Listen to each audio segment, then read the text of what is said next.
Assalamualaikum warahmatullahi ta'ala wabarakatuh. Perkenalkan, nama saya Latifah Rahimah dengan NIM 21020062. Di sini saya akan menjelaskan tentang bidang gerapan lain dari administrasi atau manajemen pendidikan. Administrasi peserta didik adalah kegiatan yang meliputi pengaturan tentang administrasi yang berkaitan dengan peserta didik, upaya mengembangkan potensi peserta-peserta didik. Apa saja rangkaian kegiatan administrasi peserta didik? Yaitu yang pertama, perencanaan dan penerimaan peserta didik baru. Yang kedua, orientasi peserta didik baru. Yang ketiga, bimbingan dan konseling. Yang keempat, pengaturan disiplin dan tata tertib sekolah. Yang kelima, pengelompokan peserta didik. Yang keenam, pencatatan data. Dan yang ketujuh, mutasi peserta didik. Apa saja langkah-langkah dalam penerimaan peserta didik yang baru? Yaitu yang pertama, mencantumkan banyak peserta didik. Yang kedua, menentukan syarat-syarat penerimaan. Yang ketiga, menyiapkan pengumuman. Yang keempat, melaksanakan penyeleksian dan pengembangan pengumuman penerimaan. Dan selanjutnya, mengumumkan calon peserta didik. Dan yang terakhir, melaporkan hasil pekerjaan. Orientasi peserta didik, apa saja kegiatannya? Hal-hal yang dilakukan dalam administrasi peserta didik yaitu yang pertama, memperkenalkan fasilitas sekolah. Yang kedua, memperkenalkan aktivitas akademik. Bagaimana peran guru dalam administrasi peserta didik? Yang pertama, guru dapat dilibatkan dan ditunjukkan menjadi panitia penerimaan. Yang kedua, dalam masa orientasi, tugas guru adalah membuat agar para peserta didik cepat beradaptasi. Yang ketiga, guru diharapkan mampu mencatat atau merekam kehadiran dan keaktifan para siswa. Dan yang keempat, guru berperan dalam menyusun grafik prestasi belajar peserta didiknya.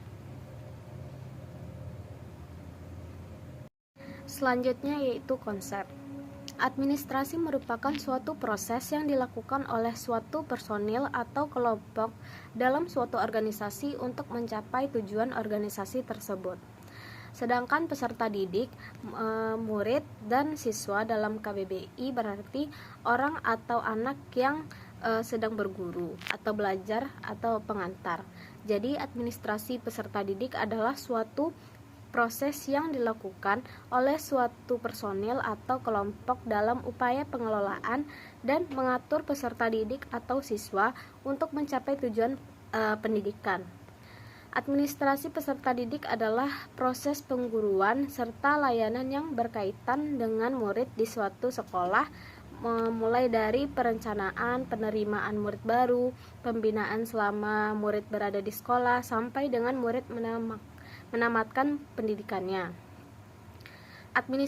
Administrasi peserta didik merupakan kegiatan pencatatan murid dari proses penerimaan hingga murid tamat dari sekolah atau keluar karena pindah sekolah atau sebab lain. Selanjutnya, mengenai proses administrasi peserta didik, ada beberapa pendapat ahli tentang pengertian peserta didik atau siswa, yakni yang pertama menurut Sucipto. Administrasi peserta didik adalah proses pengurusan serta layanan dalam hal-hal yang berkaitan dengan murid di suatu sekolah, mulai dari perencanaan penerimaan murid baru, pembinaan selama murid berada di sekolah, sampai dengan murid menetapkan pendidikannya.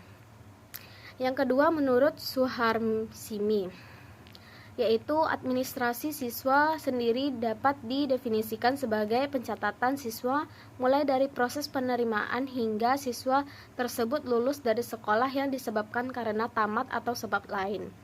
Yang ketiga, menurut Asnawir, yaitu administrasi kesiswaan merupakan bagian dari kegiatan administrasi yang dilakukan di sekolah, berupa usaha kerjasama yang dilakukan oleh para pendidik para terlaksananya proses belajar mengajar yang relevan, efektif, efisien guna tercapainya tujuan pendidikan yang diharapkan.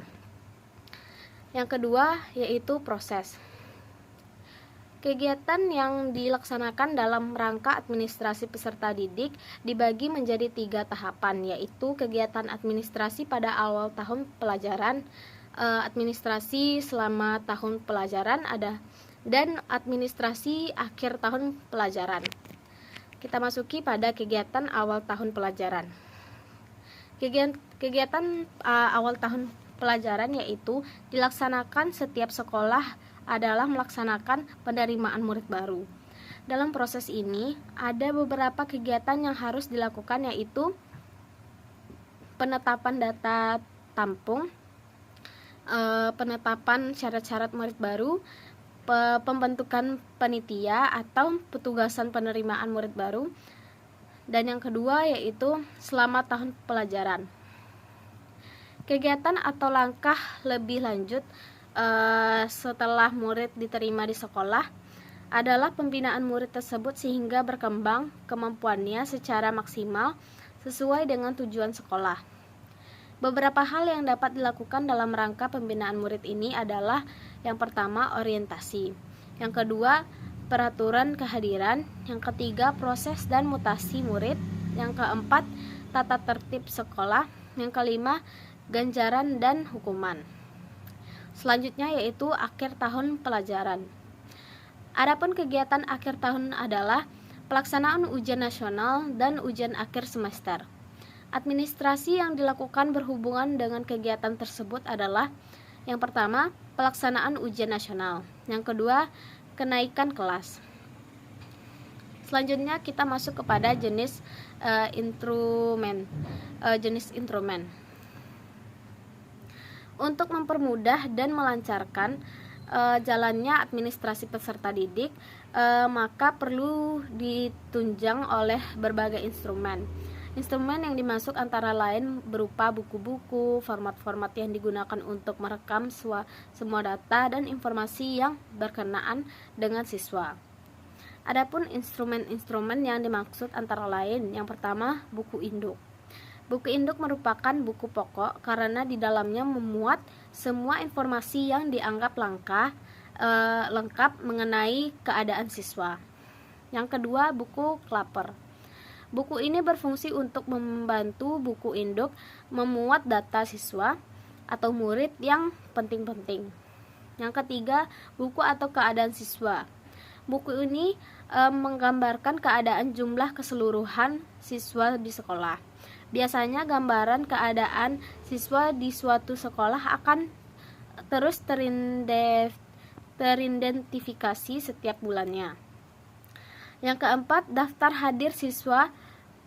Daftar hadir siswa ini dibuat untuk mengendalikan keaktifan siswa mengikuti kegiatan di sekolah. Yang kelima, file penyimpanan.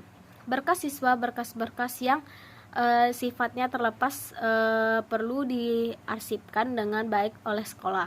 Misalnya fotokopi STTP, akte kelahiran, surat keterangan pindah dan sebagainya. Semua berkas itu sebaiknya dibundelkan menurut kelompok masing-masing, sehingga berkas itu akan mudah ditemukan bila diperlukan. Yang kelima, peran guru. Dalam administrasi peserta didik, guru lebih banyak berperan secara tidak langsung. Di antara peranan guru dalam pengelolaan murid adalah yang pertama, guru dapat dilibatkan dalam penerimaan murid baru dengan menunjuk mereka sebagai panitia penerimaan yang dapat melaksanakan tugas-tugas teknis mulai dari mencatat penerimaan sampai dengan pelaporan pelaksanaan tugas. Guru berperan penting dalam masa orientasi. Tugas guru adalah membuat murid dapat lebih cepat beradaptasi dengan lingkungan sekolah. Guru berperan untuk pengaturan kehadiran murid di kelas. Guru pun mempunyai andil yang besar. Selanjutnya, guru harus mampu menciptakan suasana yang mendorong timbulnya motivasi murid untuk senantiasa berprestasi tinggi. Lalu, guru berperan besar dalam menciptakan disiplin sekolah atau kelas yang baik, karena di sekolah merupakan masa pembentukan disiplin yang sangat menentukan untuk masa selanjutnya. Sekian video tentang materi dari saya akhiri dengan Assalamualaikum warahmatullahi wabarakatuh.